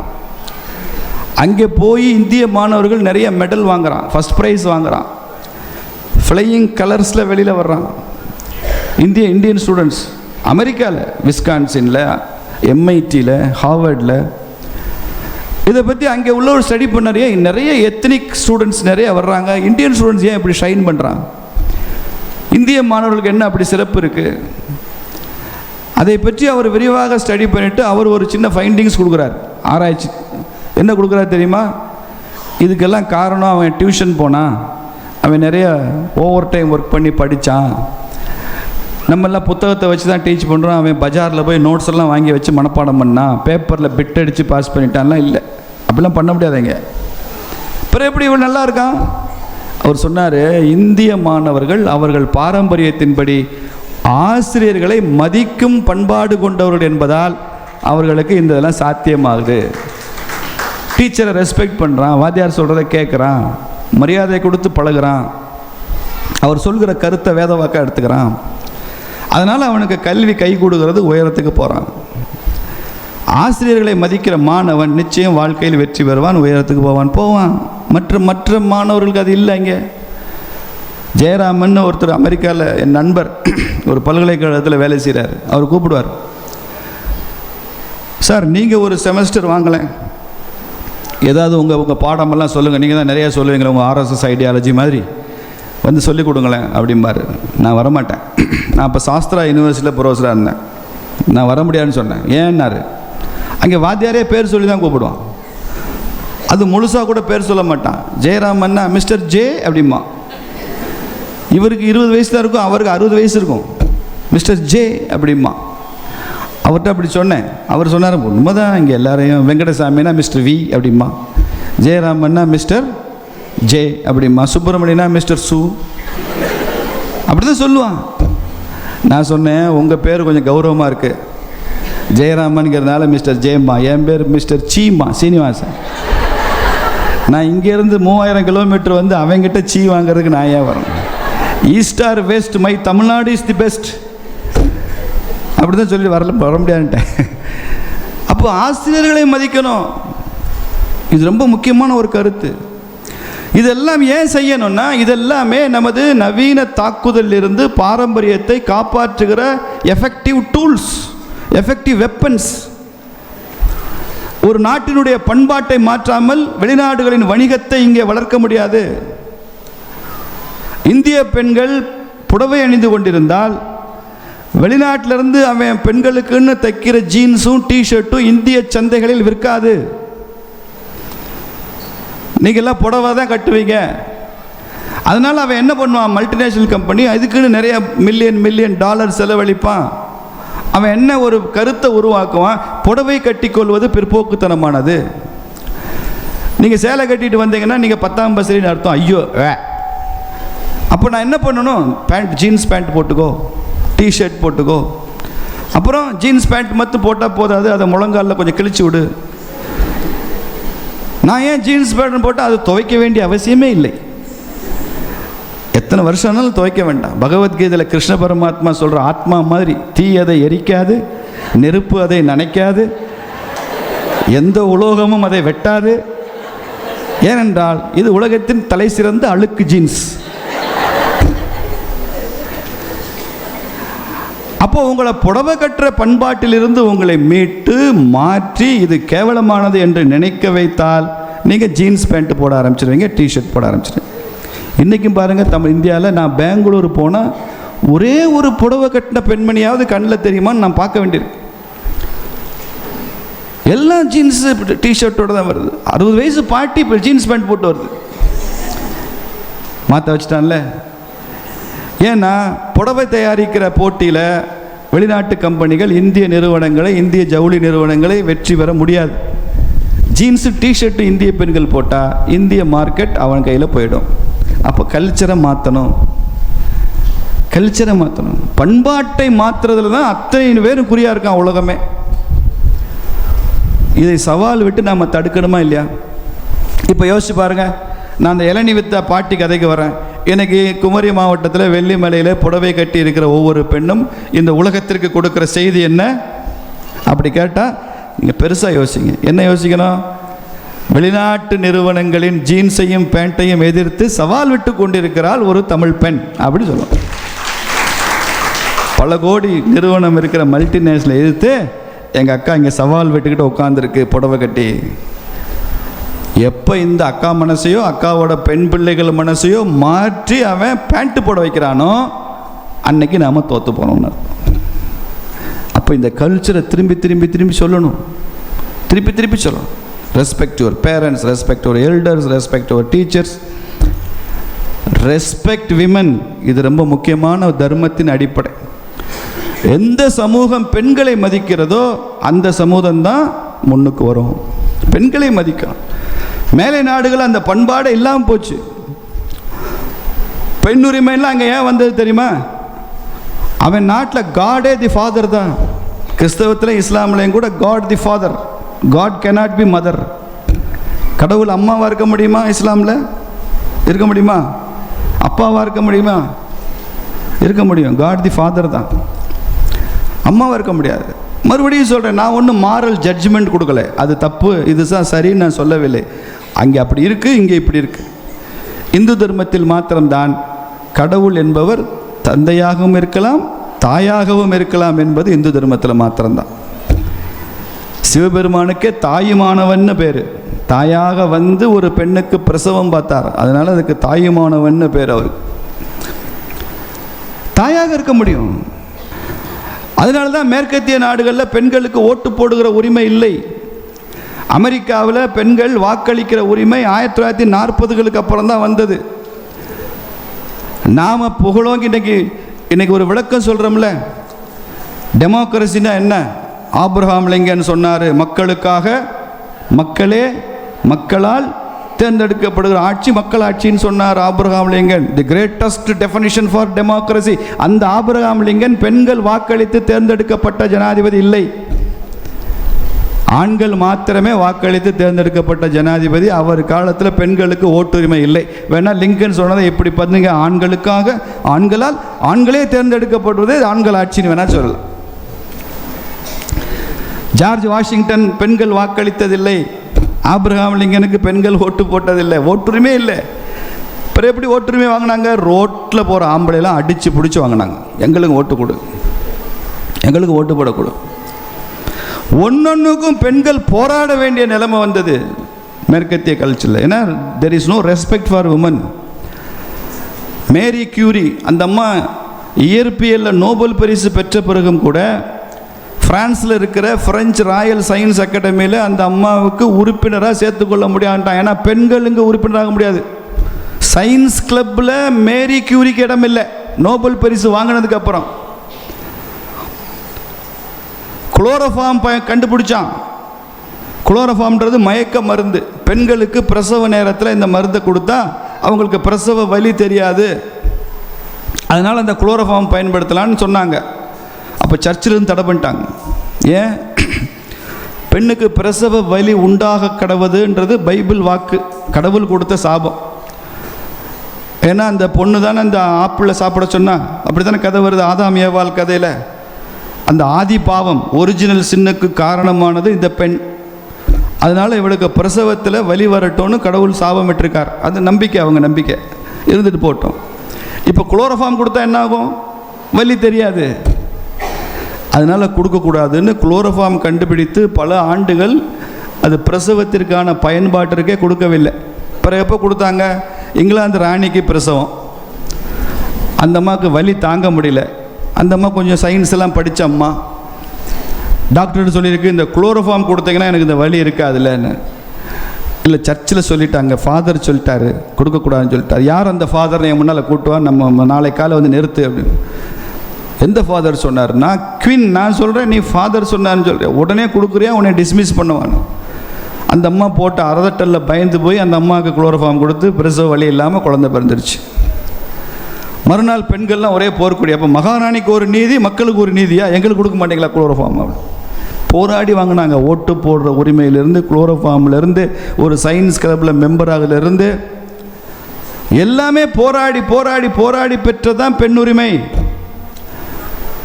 இங்கே பெண்களுக்கு பெண் உரிமையெல்லாம் நம்ம நாட்டில் கிடையாது. பெண்ணின் பெருமை பேசுகிற தேசம் இந்த தேசம், பெண்ணின் உரிமை பேசுகிற தேசம் இல்லைங்க. பெண் தனக்கான உரிமையை தான் எடுத்துக்கொள்வாள்.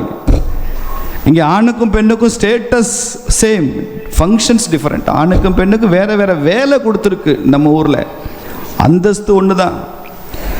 எந்த இந்து மத சடங்கையும் ஒரு கணவன் அந்த சடங்கை செய்யும் போது மனைவி அருகில் இல்லாமல் அந்த சடங்கை செய்ய முடியாது. ராமாயணத்தில் ராமன் ராஜசூய யாகம் பண்ணான், சீதை காட்டில் இருக்கா. அப்போ முனிவர்கள்லாம் சொன்னாங்க, மனைவி இல்லாமல் நீ யாகம் பண்ண முடியாது ராமா, அதனால என்ன பண்ண, நீ தான் ராஜாவாச்சே, நாளைக்கே சட்டு போட்டுன்னு ஒரு பொண்ணை பார்ப்போம், கல்யாணம் பண்ணிக்கோ, புது மனைவியை பக்கத்தில் வச்சுக்கோ, யாகம் பண்ணு. ஆனால் ராமன் ஒரு சபதம் கொடுத்துருக்கான், இந்த இப்பிறவிக்கு செப்பண்டி, இந்த இப்பிறவிக்கு இரு மாதரை சிந்தையாலம் தொடேன். கம்பன் சொல்லியிருக்கார். அப்படி ஏகபத்தினி விரதம் தான் ராமாவதாரத்தில், கிருஷ்ணாவதாரத்தில் அப்படி இல்லை. அதான் ஒருத்தன் புது கவிதை எழுதுனா, அப்பனுக்கு 1000 மனைவிகள் ஒரு பிரச்சனையும் இல்லை, மகனுக்கு ஒரே மனைவி 1000 பிரச்சனைகள். தசரதனை ராமனை கம்பேர் பண்ணி, ராமன் முடியாதுன்னு மறுத்துட்டான். அப்போ என்ன பண்ணாங்க?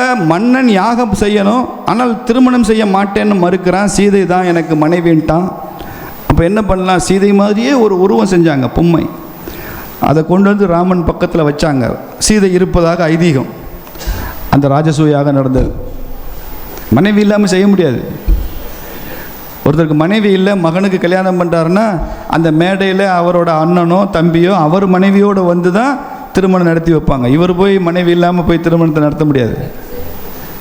தெரியுமா? இதெல்லாம் உங்களுக்கு தெரியுமா தெரியாதா? எல்லாத்தையும் தலையாட்டுறீங்க. அப்படி பெண்ணுக்கு உயரி அந்தஸ்து கொடுத்துருக்கோம், பெரிய மரியாதை கொடுத்துருக்கோம். எது தருகிறதோ அதையெல்லாம் தாய் என்று சொல்லியிருக்கோம். தருவதெல்லாம் தாய். பெற்ற தாய் நமக்கு அன்பு, பாசம், அக்கறை, தாய்ப்பால்லேருந்து எல்லாம் கொடுக்குறா, அவள் மாத்திரம் தாய். அதுக்கப்புறம் பசு நமக்கு அந்த உணவை கொடுக்குது, பால் கொடுக்குது, அதனால அதுவும் தாய்.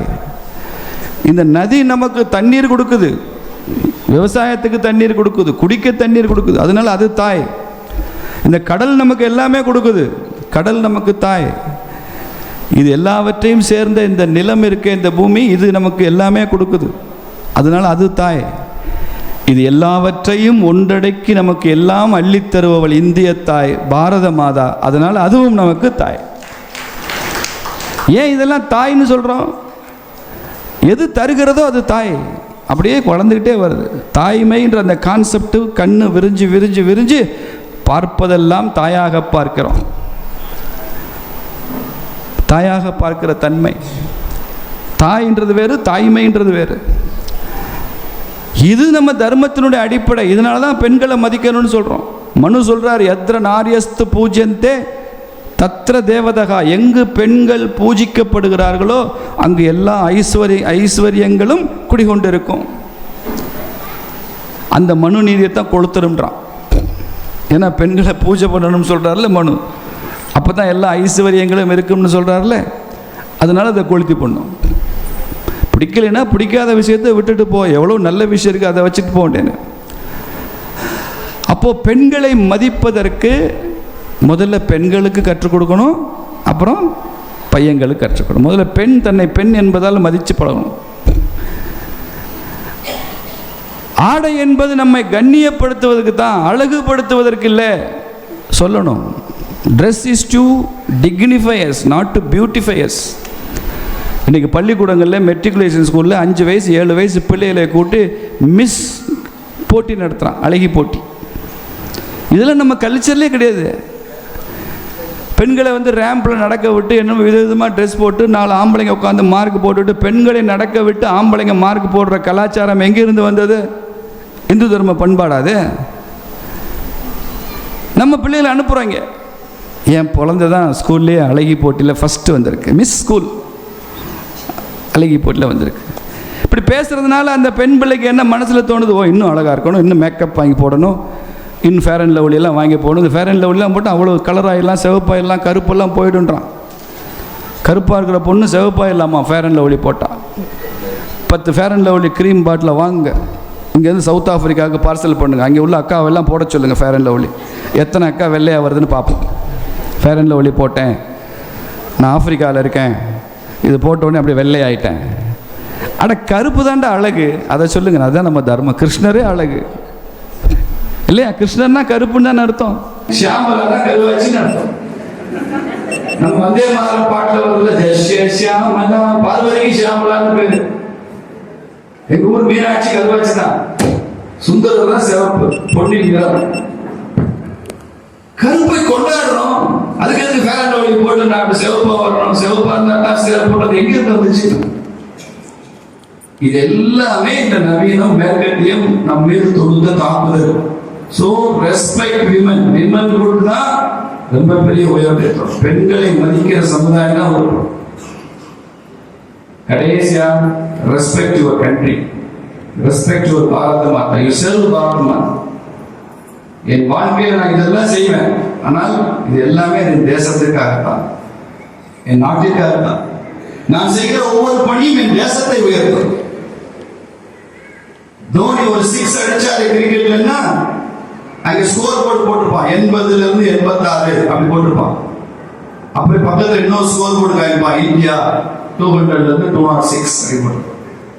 எப்படி கிரிக்கெட்ல நான் அடிக்கிற ஒவ்வொரு ரன்னும் எனது பர்சனல் அக்கவுண்ட்லையும் எனது ரேட்டிங் கூட்டுது, என் தேசத்தின் ரேட்டிங் கூட்டுகிறதோ, அப்படி இந்த சமய வகுப்புக்கு சென்ற எல்லோருக்கும் எனது வேண்டுகோள், நீங்கள் செய்கிற ஒவ்வொரு செயலும் உங்கள் தனிப்பட்ட உயர்வையும் அது பிரதிபலிக்கணும், தேசத்தையும் அது உயர்த்த வேண்டும். தேசத்தை தேசம் தாங்க தெய்வம், மற்ற எல்லாத்தையும் தேசம் தான் தெய்வம். தேசம் தான் சோறு போடும், தேசம் தான் குடிக்க தண்ணி கொடுக்குது, தேசம் தான் இந்த மரங்களை வச்சிருக்கு, தேசம் தான் இவ்வளவு பறவைகள் விலங்குகள் இதற்கெல்லாம் இருக்கு. என் வாழ்வின் நோக்கம் பணம் சம்பாதிக்கிறது தான், செல்வ குவிப்பு தான், உலகத்தினுடைய சுகங்களை எல்லாம் அனுபவிப்பது தான் என்று யாராவது தீர்மானித்தால் அவர்களுக்கான டெஸ்டினேஷன் ஜெர்மனியா இருக்கலாம், இங்கிலாந்தா இருக்கலாம், அமெரிக்காவா இருக்கலாம், இத்தாலியா இருக்கலாம், வேற வெளிநாடா இருக்கலாம். போக உலக சுகங்களை அனுபவிப்பது தான் எனது நோக்கம் என்றால் நீங்க இந்த நாட்டுக்கு போகலாம். ஆனால் எனது நோக்கம் அமைதி தான் என்றால், ஆன்மீகம் தான் என்றால், மோட்ச விடுதலை தான் என்றால், கதிமோட்சம் தான் என்றால், இறைவனின் நிழலில் என் ஆன்மா இழைப்பார்கள் தான் எனது இறுதி லட்சியம் என்றால், உலகத்தில் நீங்கள் எந்த தேசத்தில் இருந்தாலும் அவர்கள் இந்தியாவிற்கு தான் வரணும், பாரத தேசத்துக்கு தான் வரணும். இந்த நாட்டில் தான் அந்த ஆன்மீகம். சொட்லேனா ஒரு பொண்ணு, ஸ்டாலினோட மகன், நம்ம ஸ்டாலின் இல்லை, ரஷ்யா அதிபர் அந்த ஸ்டாலின். அந்த பொண்ணு கங்கை கரைக்கு வரணும், காசிக்கு வர வேண்டும் என்பதற்காகவே ஒரு வயதான இந்தியரை திருமணம் செய்து கொண்டு இந்தியாவுக்கான விசா வாங்கி கொண்டு காசியில கங்கையில குளிக்கணுன்றதுக்காக இந்தியாவுக்கு வந்து 3 வருஷம் இருந்துட்டு போன பொண்ணு சொட்லேனா. அந்த பொண்ணு எழுதியிருக்கிறா, என் தந்தை செய்த ஆட்சியை விட, அது எனக்கு கொடுத்த மகிழ்ச்சியை விட என் தந்தையை விட இந்த கங்கை கொடுத்த மகிழ்ச்சி எனக்கு அதிகம்னு ரஷ்ய பொண்ணு. இதுதான் நம்ம நாட்டு தர்மம். உலகத்தில் எந்த நாட்டில் இருந்தாலும் தேடி வர்றாங்க. இங்க ரமணாசிரமத்துக்கு போக திருவண்ணாமலையில எல்லா நாட்டிலும் தான் இங்க வந்திருக்கான். ஒரு இன்டர்நேஷனல் சிட்டி திருவண்ணாமலை, அது ரமணாசிரமம். இருட்டா இருக்கு, ஒரு தூணா இருக்கு, நம்ம தெரியாம தடுக்கி விழுந்துருவோம். என்னடான்னு பார்த்தா அங்கே ஒரு தியானம் பண்ணிட்டு இருக்குது. வருஷத்துக்கு 3 தடவை வருவேன், 4 தடவை வருவேன். ரமணாசிரமத்துக்கு வராட்டி எனக்கு வாழ்க்கையில் நிம்மதியே இல்லை. இன்னைக்கு இந்திய ஆன்மீகத்திற்கு உலகம் எல்லாம் பெரிய டிமாண்ட் இருக்கு. உலகம் எல்லாம் நமது சமய வகுப்புக்கு பெரிய டிமாண்ட் இருக்கு. சுவாமிஜி உங்களுக்கு தமிழ்ல போட்ட புத்தகத்தில் எல்லாம் இந்த சமய வகுப்பை நீங்கள் ஆங்கிலத்திலும் போட்டு அமெரிக்கர்களுக்கோ ஐரோப்பியர்களுக்கோ சொல்ல முடிந்தால் அடுத்த நூற்றாண்டுக்குள்ள உலகத்தின் மிகப்பெரிய ஜாம்பவான் நீங்கிறார். போடுங்க, இங்கிலீஷ்ல போடுங்க, அமெரிக்கனுக்கு போடுங்க, அமெரிக்கனுக்கு போடுங்க. ஆன்லைன் கிளாஸ் நடத்துங்க. வெள்ளக்காரன் மட்டும்தான் அனுமதின்னு சொல்லுங்க. அமெரிக்காவில் இந்துக்களுக்கு இல்லை, அமெரிக்கன்ஸ் புரியல அவனுக்கு. விவேகானந்தசாமி அமெரிக்காவில் போய் அமெரிக்கன்ஸ் தான் கிளாஸ் எடுத்தாங்க, நம்மால் கிளாஸ் எடுத்தா, அப்ப நம்மால் இல்லை. அப்படி சொல்லணும். இது உலகை வெல்லும் ஆன்மீகம். இன்னைக்கு இந்த உலகம் நீடித்து நிலை பெற்று நிற்க வேண்டும் என்றால் இந்து ஆன்மீகம் தேவை, இந்து தர்மம் தேவை, இந்து சமயம் தேவை. இதுதான் போரை வெறுக்கிறது. இந்து தர்மம் தான் போர்கள் கூடாது என்று சொல்கிறது. இந்து தர்மம் தான் இந்த மனித உலகத்திற்காக ஒருத்தன் தன்னைத்தானே அர்ப்பணித்துக் கொள்ள வேண்டும் என்று சொல்கிறது. இந்து தர்மம் தான் பெண்ணை உயர்வாக வைத்து பார்க்கிறது. இந்து தர்மம் தான் குழந்தைகள் பெற்றுக் கொள்ள வேண்டும் என்று சொல்கிறது. இந்து தர்மம் தான் இந்த இயற்கையோடு இயற்கையாக மனிதன் தன்னை வாழ்ந்த வேண்டும். இந்த இயற்கைக்கு மீறி உச்சாணி கொம்பில் இருப்பவன் மனிதன் அல்ல, சப்மிசிவா இருப்பவன் தான் மனிதன். இந்த உலகம் வாழத்தான், இந்த இயற்கை வாழ்வதற்கு தான் நான் இருக்கிறேன் என்பது, நான் வாழ்வதற்கு இந்த இயற்கை இறைவன் படைக்கவில்லை என்று நினைப்பவன் தான் இந்துவாக இருக்க முடியும் என்று சொல்கிறது இந்து தர்மம். இதெல்லாம் எதுக்கு? இந்து தர்மம்ன்றது 140 கோடி இந்து மக்கள் மகிழ்ச்சியோட வாழ்வதற்கான தர்மம் இல்லை, 800 கோடி உலக மக்களுக்குமான தர்மமாக இந்து தர்மம் இருக்க போவதற்கான வேற சிந்தனை இல்லையே. வேற சிந்தனை இப்படி எல்லோரையும் அரவணைத்து செல்லவில்லையே. Inclusive exclusive. என் நம்பிக்கை மட்டும்தான் உண்மை, நீ எல்லாம் போய் ஃபோர்ஜரி ஃப்ராட்ன்றான். நான் என்ன சொல்றேன்? என் நம்பிக்கை போல உன் நம்பிக்கையும் நான் மதிக்கிறேன் என்று சொல்றேன். I respect your faith also. அவன் என்ன சொல்றான்? My faith is the only true faith. Your faith is pseudo. Your faith is fake. All your gods are the symbols of sin. இது எப்படி உலகத்தில் எப்படி அமைதி வரும்? என் நம்பிக்கை உன் நம்பிக்கை ஏற்றுக்கொள்ளாவிட்டால் உலக அமைதி எப்படி வரும்? சரி, என் நம்பிக்கையை உன் நம்பிக்கையை நான் ஏற்றுக்கொள்வேன் என்று சொல்ற ஒரே தர்மம் இந்து தர்மமா தான் இருக்கு. இதை நாம வெளியில சொல்லணும், இதை நாம உரையாடல்கள்ல சொல்லணும். இந்து சமய வகுப்புல படிச்சவங்க நாளைக்கு இன்டர்நேஷனல் லெவல்ல இன்டர் ரிலிஜியஸ் டயலாக் சர்வ மத உரையாடலுக்கு கூப்பிட்டா விவேகானந்தர் எப்படி அமெரிக்காவுக்கு சிங்கம் மாதிரி போனாரோ அப்படி பெண் சிங்கங்கள் மாதிரி நீங்க போய் அந்த உரையாடல் வெற்றி பெற்றுட்டு நீங்க வரணும். இங்க அசைக்க முடியாத கன்விக்ஷனோடு நாம இருக்கணும். அதுதான் இந்த சமய வகுப்பினுடைய முழுமையான தன்மை என்று சொல்லி எனக்கு வாய்ப்பு கொடுத்த சுவாமிஜி அவர்களுக்கு நன்றியும் வணக்கம் கூறி, இந்த ஜென்மத்தில் எனக்கு சன்னியாசி ஆகிறதுக்கு வாய்ப்பு இல்லை சாமி, ஒருவேளை அடுத்த ஜென்மத்தில் நான் உங்க சீடராக வர விரும்புகிறேன் என்று சொல்லி நிறைவு செய்கிறேன். வணக்கம்.